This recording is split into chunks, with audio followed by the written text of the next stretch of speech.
Good morning to all of you. Myself AK Singh and you are watching Future Zone Classes. Future Zone Classes के इस platform से 11th physics में previous class में हम लोगों ने what is uniform motion and non uniform motion deal किया था। मतलब 1D मोशन को हम लोग डील कर रहे थे। उसमें कल के क्लास में हम लोगों ने यूनिफॉर्म और नॉन यूनिफॉर्म मोशन को देखे थे, मतलब टाइप ऑफ मोशन देखे थे। आज अपने को करना है what is distance, what is displacement. Distance और डिस्प्लेसमेंट के हर एक टॉपिक को बारीकी से समझेंगे। प्लीज वीडियो पूरा देखें। आज का वीडियो फिर से छोटा वीडियो बनेगा, बट बहुत काम का वीडियो है। और ये टॉपिक जो भी अभी आप पढ़ रहे हो, लग रहा हो कि सब कुछ हम लोग 11th 9th में पढ़े हैं। 9th में बिल्कुल पढ़े हो, लेकिन समय के साथ जब आगे बढ़ोगे लग जाएगा कि 9th में कितना पढ़े हो और 11th में अभी क्या पढ़ रहे हो। डिस्टेंस क्या है? किसी भी ऑब्जेक्ट के थ्रू कवर्ड किया गया एक्चुअल पाथ का मेजरमेंट। डिस्टेंस और डिस्प्लेसमेंट नथिंग बट कोई ना कोई एक लेंथ है, लंबाई है, यूनिट आएंगे मीटर। डिस्टेंस एक स्केलर क्वांटिटी है, डिस्प्लेसमेंट एक वेक्टर क्वांटिटी है। मींस डिस्टेंस को अगर मुझे ऐड करना है तो सिंपली एडिशन करेंगे, ऑर्डिनरी मैथमेटिक्स का यूज करेंगे। बट डिस्प्लेसमेंट में अगर मुझे एडिशन और सब्ट्रैक्शन करने हैं तो हमें वेक्टोरियली चीजों को ट्रीट करना पड़ेगा। समझेंगे हर एक पॉइंट को one by one. Distance, the actual path covered by any object is called distance. It's called distance. It is a scalar physical quantity. It is denoted by S or D. Its unit is what? SI unit. Its SI unit metre. Distance को measure करते हो metre में। अब आ जाओ आप displacement पे।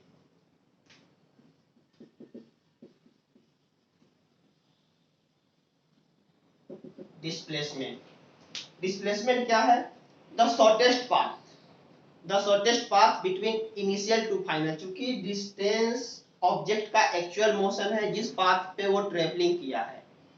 Displacement केवल initial और फाइनल पॉइंट को समझता है। रास्ते में कहां गए, कैसे किए, क्या किए, कोई मतलब नहीं। केवल इनिशियल टू फाइनल के पोजीशन वेक्टर क्या डिनोट करते हैं? डिस्प्लेसमेंट। डिस्प्लेसमेंट को लिख सकते हो द शॉर्टेस्ट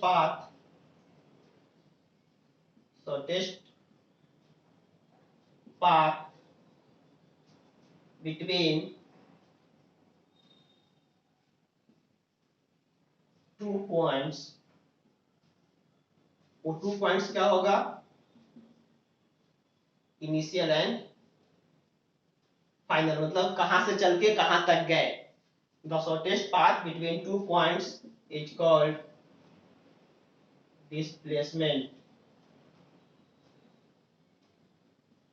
और इसको ऐसे भी डिफाइन कर सकते हो the position vector from initial starting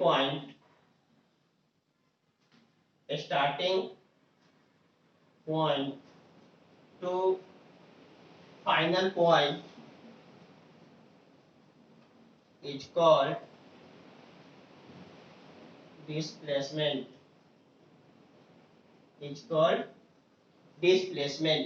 अब यहाँ पर आप वेक्टर टर्म यूज कर रहे हो, मतलब डिस्प्लेसमेंट कैसा फिजिकल क्वांटिटी है?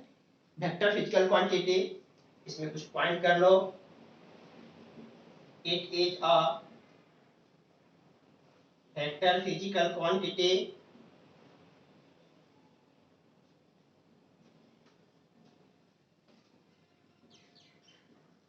it is denoted by S vector. It is denoted by S vector. Its SI unit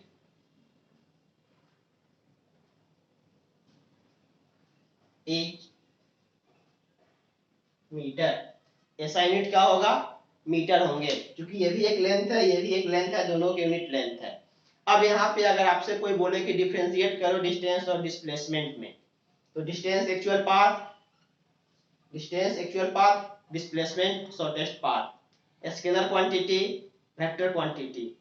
एक चीज और जो कि समझने की चीज है, यहीं पे आप पहले इसको लिखो।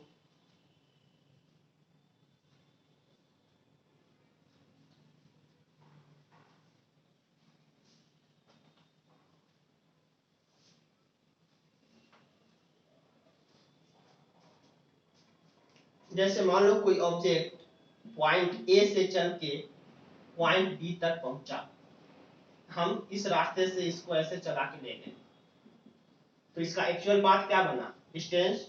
हो सकता है ये पाथ 1 है, पाथ 1 हो सकता है कि इस पार्टिकल को हम यहां से किसी दूसरे रास्ते ऐसे चला कर वहां ले गए, ये हो सकता है पाथ 2, और एक अपने को शॉर्टेस्ट पाथ दिखाई दे रहा है, ये इसको हम बोल रहे हैं पाथ 3।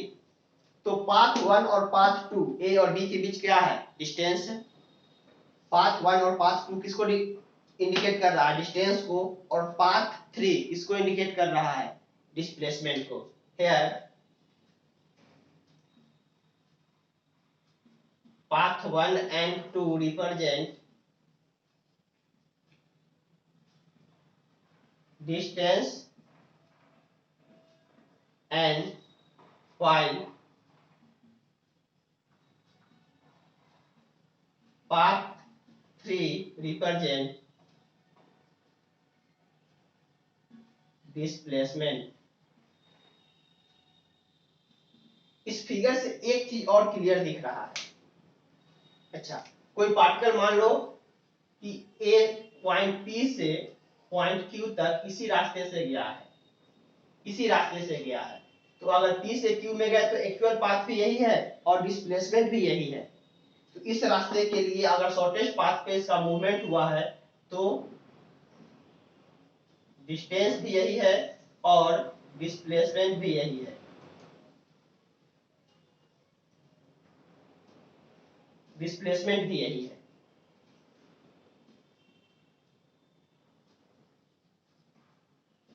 अब यहां पर देखो तो डिस्टेंस का वैल्यू मतलब डिस्टेंस का लेंथ डिस्प्लेसमेंट से ज्यादा है दोनों केसेस में, और यहाँ डिस्टेंस और डिस्प्लेसमेंट का लेंथ इक्वल है। मतलब हम एक चीज कह सकते हैं from figure, it is clear that distance always greater than equals to displacement। Distance का वैल्यू हमेशा डिस्प्लेसमेंट से बड़ा होगा, नहीं तो बराबर होगा। कभी भी डिस्प्लेसमेंट डिस्टेंस डिस्प्लेसमेंट से छोटा नहीं हो सकता है। इसको एक स्टेप आगे अगर बढ़ा दो तो ऐसे भी लिख सकते हो, distance by displacement always greater than equals to 1। Distance हमेशा डिस्प्लेसमेंट से बड़ा होता है, नहीं तो डिस्टेंस बाय डिस्प्लेसमेंट का वैल्यू फ्रैक्शन के फॉर्म में लिखो तो हमेशा 1 से ज्यादा आएगा। क्लियर है? एक चीज और, डिस्टेंस किसी भी ऑब्जेक्ट का कभी भी निगेटिव नहीं हो सकता है, क्योंकि वो एक्चुअल पाथ तुम डिस्कस कर रहे हो। डिस्प्लेसमेंट में भी निगेटिव और पॉजिटिव। अगला पॉइंट लिखोगे, distance never be negative but displacement may or may not be negative। distance never be negative but displacement may or may not be negative, negative हो भी सकता है, निगेटिव नहीं भी हो सकता है।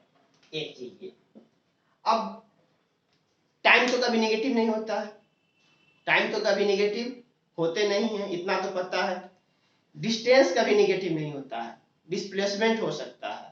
मतलब अगर हम डिस्टेंस टाइम प्लॉट करें तो फर्स्ट क्वाड्रेंट के अलावा दूसरा किसी क्वाड्रेंट में नहीं जा सकता है, और डिस्प्लेसमेंट जा सकते हैं। अब इसी कंसेप्ट का यूज करके हम कुछ ग्राफ प्लॉट कर रहे हैं, जरा बताओगे कौन सा ग्राफ सही है, कौन सा ग्राफ गलत है, पॉसिबल है कि नहीं ऐसा प्लॉटिंग।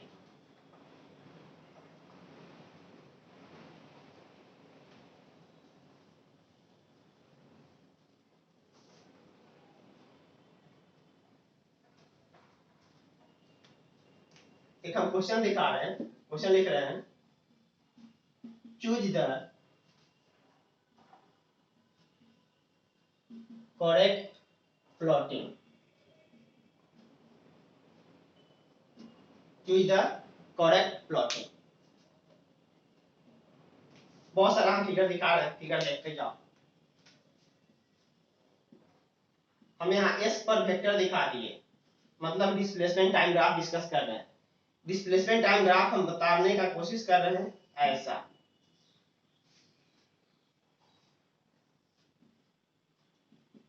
Displacement time graph. दूसरा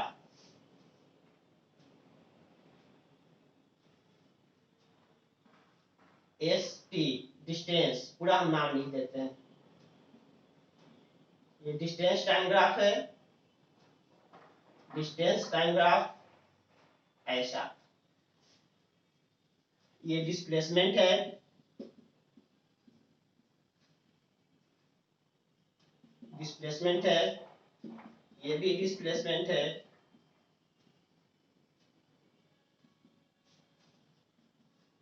चौथा देखोगे आप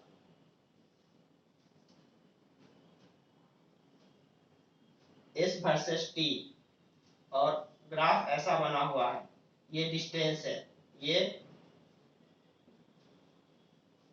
डिस्टेंस है। पांचवा ग्राफ देखोगे,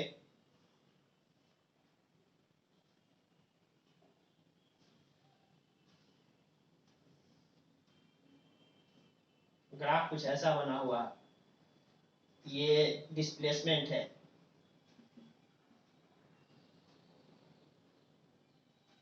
डिस्प्लेसमेंट वर्सेस टाइम ग्राफ।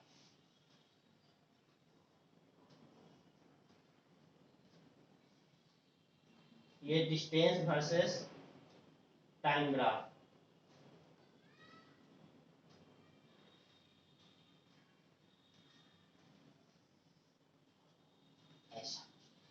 इस ग्राफ को आप गौर से देखोगे, कौन ग्राफ सही है, कौन ग्राफ गलत है, सही है तो कैसे, गलत है तो क्यों, सारे कंसेप्ट यहीं क्लियर हो जाएंगे। डिस्प्लेसमेंट टाइम ग्राफ, डिस्प्लेसमेंट समय के साथ बढ़े जा रहा है, कोई नहीं, सही ग्राफ है, सही ग्राफ है, बिल्कुल सही ग्राफ है। ओरिजिन पे हो, ओरिजिन से कंटिन्यू समय के साथ डिस्प्लेसमेंट बढ़ा जा रहा है। यहाँ पे डिस्प्लेसमेंट टाइम ग्राफ है, तो यहाँ डिस्प्लेसमेंट नीचे उतर गया, मतलब डिस्प्लेसमेंट निगेटिव होने लगा, कोई दिक्कत नहीं है, डिस्प्लेसमेंट निगेटिव होता ही है, डिस्प्लेसमेंट निगेटिव होता ही है।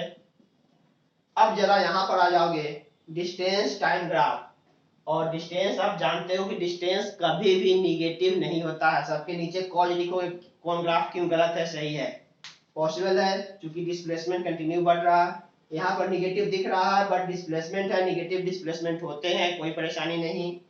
यहाँ देखो डिस्टेंस वर्सेस टाइम ग्राफ है, डिस्टेंस कभी निगेटिव नहीं होता है, यहाँ पर परेशानी में डाल रहा है, डिस्टेंस नेवर भी निगेटिव। ये ग्राफ गलत प्लॉटिंग किया हुआ है।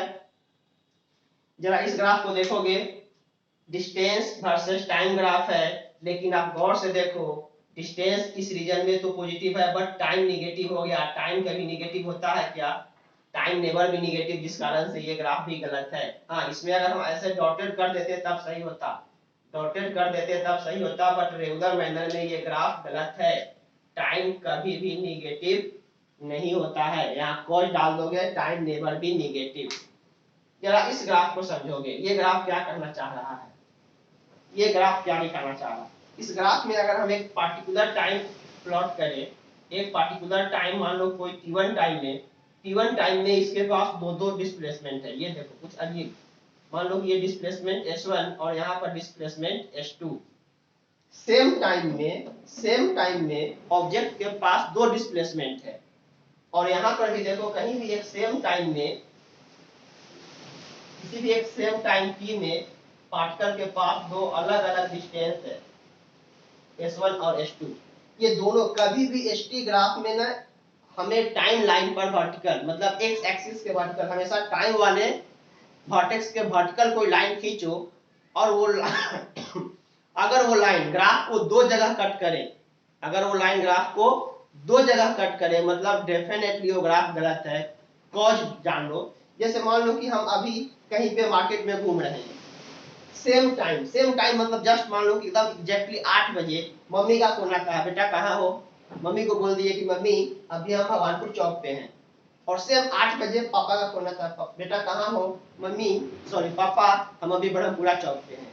मतलब सेम टाइम में पार्टिकल के पास दो डिस्प्लेसमेंट कैसे हो सकता है। सेम समय में पार्टिकल दो जगह कैसे हो सकते हैं। एक एग्जैक्ट टाइम t पे या फिर कोई टाइम t1 पे इस पार्टिकल के पास दो डिस्टेंस है, एक s1 और एक s2, जो कि सरासर गलत है। एक आदमी एक समय पे कहीं ना कहीं एक ही जगह हो सकता है, डबल पोजीशन नहीं हो सकते हैं, पॉसिबल नहीं है। दैट्स व्हाई ये ग्राफ और ये ग्राफ गलत है। तो ग्राफ में एक चीज तो है, यहाँ मास्टरी हासिल करवा देंगे, क्योंकि जब तक ग्राफ ढंग से प्लॉटिंग करना नहीं सीखोगे, ग्राफ में इंटरप्रिटेशन करना नहीं सीखोगे, मैकेनिक्स में क्वेश्चंस बहुत फंसने वाले हैं। आई होप डिस्टेंस डिस्प्लेसमेंट के जो भी कंफ्यूजन थे कुछ नया चीज पढ़ने को मिला होगा, आई होप जरूर मिला होगा। फिर कल के क्लास में लोग डिस्कस करेंगे स्पीड और वेलोसिटी पे, फिर मिलते हैं नेक्स्ट क्लास, तब तक के लिए बाय।